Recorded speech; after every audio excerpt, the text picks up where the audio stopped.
শুধু দর্শক বন্ধু, আপনারা দেখছেন একে নিউজ বাংলা। আর সঙ্গে রয়েছেন 133 নম্বর কুলপি বিধানসভার আইএসএফের প্রার্থী এবং দক্ষিণ 24 পরগনা আইএসএফের জেলা সভাপতি আব্দুল মালেক মোল্লা। দক্ষিণ 24 পরগনার 31টি সিটের মধ্যে 7টি সিটে প্রতিদ্বন্দ্বিতা করছেন। তার মধ্যে থেকে দক্ষিণ 24 পরগনার জেলা সভাপতি আব্দুল মালেক মোল্লা তিনি কিন্তু কুলপি বিধানসভা থেকে প্রতিদ্বন্দ্বিতা করছেন। তিনি কিন্তু জেতার বিষয়ে যথেষ্ট আত্মবিশ্বাসী যে সেই জায়গা থেকে তিনি জিতে গরিব অসহায় মানুষের কণ্ঠ হয়ে বিধানসভায় কিন্তু তিনি বলার জন্য একদম প্রস্তুত রয়েছেন। এবং কুলপি বিধানসভার মানুষের কাছে তিনি আবেদন করলেন যে একটিবার আইএসএফকে অর্থাৎ আব্দুল মালেককে কুলপি থেকে জিতিয়ে বিধানসভায় পাঠান। কুলপিতে অনেক জিনিসের অভাব রয়েছে, সেগুলো পূরণ করার যথাযথ চেষ্টা করবেন। কুলপি বিধানসভার যে ভোটারগুলো রয়েছে তাদের উদ্দেশ্যে কি বার্তা দিলেন শোনাবো আপনাদের। দেখেন, আমি প্রার্থী ঘোষণা হওয়ার পরে ঠিকই হয়তো বেশি টাইম দিচ্ছি, কিন্তু প্রার্থী হওয়ার পর থেকেই যে আমি ওখানে যাচ্ছি এরকম ব্যাপার নয়। আমি জেলা সভাপতি হওয়ার সুবাদে আমার এমনিতে জেলার সব জায়গায় যেমন যাওয়া আসা, কুলপিতেও আমার সেখানে যাওয়া আসার সম্পর্ক আছে। এবং আজ থেকে 1.5 বছর, প্রায় 2 বছর আগে আমাকে কুলপির অবজারভার করা হয় পার্টিকুলারভাবে। জেলা সভাপতি থাকার পরেও পার্টিকুলার কুলপি বিধানসভাতে আমাকে অবজারভার হিসেবেও নিয়োগ করা হয়। সেই সুবাদে প্রায় 1.5 বছর আমি ওখানে খুব ঘন ঘন যাওয়া আসা, রাত্রে থাকা, থেকে কাজ করা, এইভাবে করে ওই এলাকাতে মোটামুটি সাধারণ কর্মী সমর্থকদের সঙ্গে আমার যথেষ্ট ঘনিষ্ঠ সম্পর্ক এবং যোগাযোগ আছে। এখন যখন প্রার্থী হিসাবে প্রস্তাব এসেছে বা প্রার্থী হিসেবে নাম ঘোষণা হয়েছে, তারপরে সেখানে আমি যতটাই পেরেছি এই টাইমের মধ্যে যোগাযোগ, জনসংযোগ, এলাকায় ঘোরা, তাতে এলাকার সাধারণ মানুষের স্বতঃস্ফূর্ত সহযোগিতা এবং স্বতঃস্ফূর্ত উৎসাহ আমি লক্ষ্য করেছি এবং সবাই এটাকে সাদরে গ্রহণ করেছে।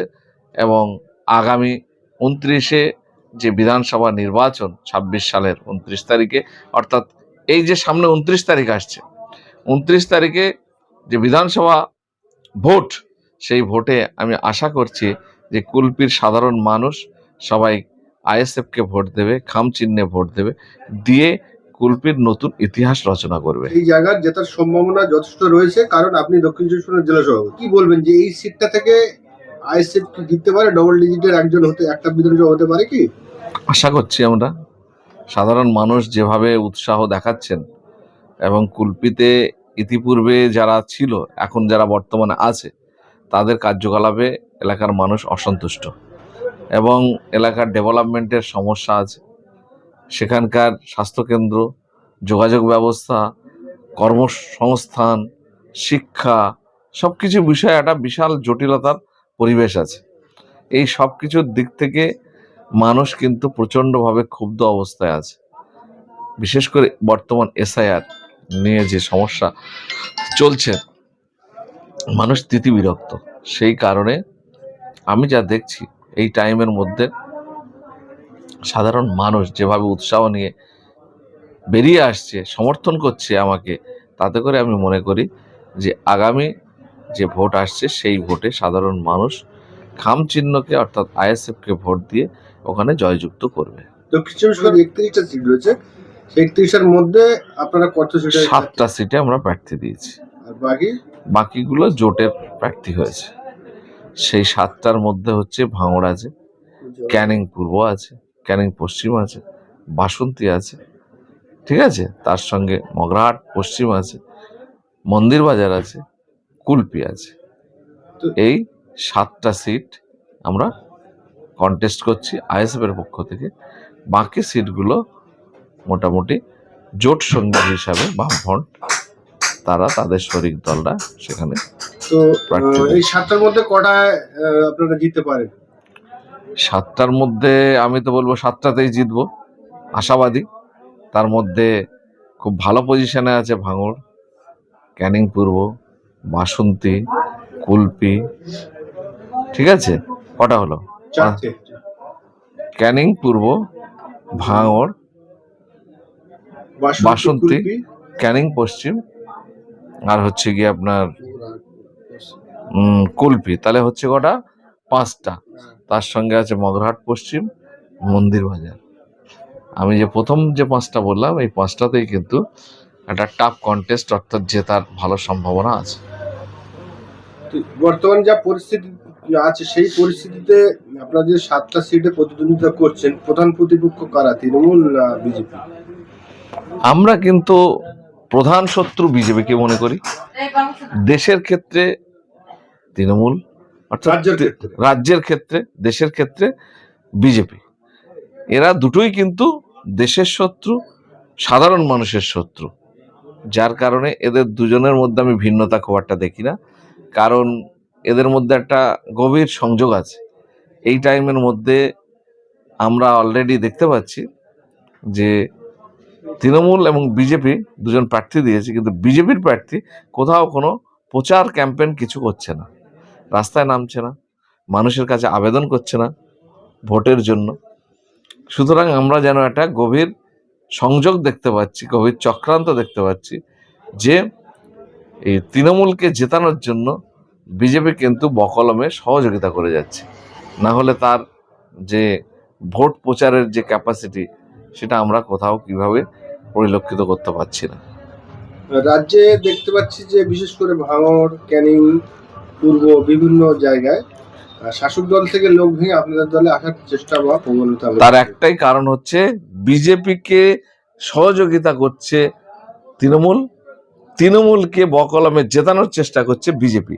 এই যে নিজেদের মধ্যে যে আন্ডারস্ট্যান্ডিং, এইটা সাধারণ যারা তৃণমূলকে চায় না বা যারা বিজেপিকে চায় না, এই দুই অবস্থানে যারা আছে তারা কিন্তু এই নিজেদের মধ্যে যোগসাজশ এটাকে মেনে নিতে পারছে না। যার কারণে দেখবেন ইতিপূর্বে বিজেপির পার্টি অফিস ভাঙচুর হয়েছে। এই কারণে মানুষ প্রকৃতপক্ষে যে লড়াইটা করতে চাইছে সেই লড়াইটা দাঁড় করানোর জন্য তাদের থেকে বেরিয়ে চলে আসছে। এই যে 133 নম্বর কুলপি বিধানসভায় আপনি যে জায়গায় ভোটে প্রতিদ্বন্দ্বিতা করছেন, সেই জায়গায় কি কি মানে অভাব আছে সেই জায়গায়, সেই বিধানসভার মধ্যে? প্রধান অভাব হলো ওখানে কর্মসংস্থানের অভাব, যেটা সবথেকে বড় সমস্যা। ম্যাক্সিমাম মানুষ বাইরে যায় কাজ করতে, মাসের পর মাস বিভিন্ন জায়গায় থাকে, কেউ কেউ বাইরের রাষ্ট্রেও চলে যাচ্ছে। যার কারণে অনেকেই বাড়ি ফিরতে পারছে না। বিভিন্ন ওই যে যারা কন্ট্রাক্টর যাদেরকে বলা হয়, যারা নিয়ে কাজের উদ্দেশ্য নিয়ে যায়, নিয়ে গিয়ে তাদেরকে সঠিকভাবে কাজ না দিয়ে তাদেরকে হ্যারাসমেন্ট করে তাদের থেকে পয়সা নিয়ে তাদেরকে বিভিন্ন বিপদের মধ্যে ফেলে দেয়। এরকম একজনকে আমরা যোগাযোগ করে সেই দেশের মালদ্বীপ থেকে আমরা কুলপিতে তাদেরকে রিটার্ন নিয়ে এসেছি। তো এরকম প্রচুর সমস্যা আছে। বাইরের রাজ্যে যেমন কাজে যায়, বাইরের রাষ্ট্রেও চলে যায় কাজে, মাস কি মাস তারা বাইরে থাকে, তাদের সংসার, আত্মীয় পরিজন সেইভাবে তারা পরিচর্যা করতে পারে না। এটা যদি লোকালি কোনো কর্মসংস্থানের ব্যবস্থা করা যায়, তাহলে তারা শান্তিতে নিজের এলাকাতে বসবাস করতে পারে। এটা একটা বড় সমস্যা। আপনি যদি জিতেন তো এই সমস্যা থেকে আমরা দেখেন, বিরোধী দল মানে লড়াই করে আদায় করার চেষ্টা করা, সরকারকে বাধ্য করানো কোনো কাজ করা। আমাদের এখানে ভাঙড়ে যেমন নওশাদ ভাই বিধানসভার মধ্যে তোলপাড় করছে, প্রতিবাদ করছে, চাপ দিচ্ছে, যার কারণে আজকে ভাঙড়ে রাস্তাঘাট থেকে শুরু করে কিছু কিছু ডেভেলপমেন্টের কাজ আপনি দেখতে পাচ্ছেন বাধ্য হয়ে। না হলে ওরা দেখতে পাচ্ছি যে নওশাদ সিদ্দিকী লড়াই করছে, আন্দোলন করছে, তার দিকে মানুষ চলে যাচ্ছে, সেটাকে কিছুটা কন্ট্রোল করার জন্য বাধ্য হয়ে কাজগুলো করছে। তাহলে সেরকম বিধানসভার মধ্যে আমি ওই প্রতিবাদ যদি করি এবং জোর করে যাতে সেখানে আদায় করার চেষ্টা করব, সেই কারণে আমি বলছি যে ওখানকার যে কর্মসংস্থানের ব্যাপারটা সেটাকে প্রথম তো সলভ করার ব্যাপার আছে। সঙ্গে হচ্ছে স্বাস্থ্যের ব্যাপারটা খুবই করুন, কারণ ওইখান থেকে প্রচুর দূর কলকাতা, 3 থেকে 4 ঘন্টা 5 ঘন্টার জার্নি করে কলকাতা আসতে হয়। এখানকার স্বাস্থ্য কেন্দ্রগুলো সম্পূর্ণ অচল, শুধু এক আধজন বসে থাকে, তারা খালি রেফার করার জন্য বসে থাকে। কুলপি বিধানসভার যে জায়গায় আপনি প্রার্থী হয়েছেন, সেই বিধানসভার আপামর জনগণের জন্য কি বার্তা দেবেন? আমি বলবো একবার সুযোগ দেন আইএসএফকে, কারণ আপনারা ইতিপূর্বে অনেক দল করেছেন, সিপিএম করেছেন, কংগ্রেস করেছেন, বিজেপি তৃণমূল তো করছেনই, দুটো দলই সরকারে আছে। আমাদেরকে একবার সুযোগ দেন। আপনারা নওশাদ সিদ্দিকীকে যেভাবে দেখছেন, গোটা পশ্চিমবঙ্গের আইকন হিসেবে উঠে এসছে, একটা বিরোধী দল হিসেবে একজন সাধারণ মানুষের মনের কাছে জায়গা করে নিয়েছে, কারণ তারা লড়াই সংগ্রামের মধ্য দিয়ে গরিব, অসহায়, বঞ্চিত মানুষের কণ্ঠস্বর হিসেবে বিধানসভাতে যেমন তোলপাড় করছে, রাস্তায় তোলপাড় করছে, সরকার বাধ্য হয়ে তার কথা কিছু কিছু মানতে বাধ্য হচ্ছে। আমিও একইভাবে তার হাতকে শক্ত করব এবং গরিব, অসহায়, বঞ্চিত সাধারণ মানুষের যাতে তার হক আদায় হয়, তার পাওনা আদায় হয়, তার চেষ্টা আমি করব। সেই কারণে বলবো, আপনারা অনেক দল দেখেছেন, আমাদেরকে একবার সুযোগ দিয়ে পরীক্ষা করুন। মালিক আব্দুল মালিক জেতার পরে তৃণমূল বা অন্য দলের শাসক দল চলে যাবে না তো? এটা প্রশ্নই নেই, কারণ আমি দল আলাদা বানিয়েছি। এই আইএসএফ দল বানানোর অন্যতম সহযোগী আমি ছিলাম। আব্বাস ভাইকে অনুরোধ করেছিলাম যে গরিব অসহায় বঞ্চিত মানুষের জন্য আপনি দল তৈরি করুন, আমি আপনার সঙ্গে থাকবো। সুতরাং দল তৈরি যখন করেছি, লড়াই যখন করছি বুক চিতিয়ে, অন্য দলে যাওয়ার হলে তো দল বানানোর প্রশ্নই ছিল না। সেই কারণে বলবো, অন্য দলে যাওয়ার কোনো প্রশ্নই আসে না। এই দল তৈরি করেছি, এই দলে থাকবো, এই দল আগামী দিনে যেতে বড় হবে সেই চেষ্টা করে যাব।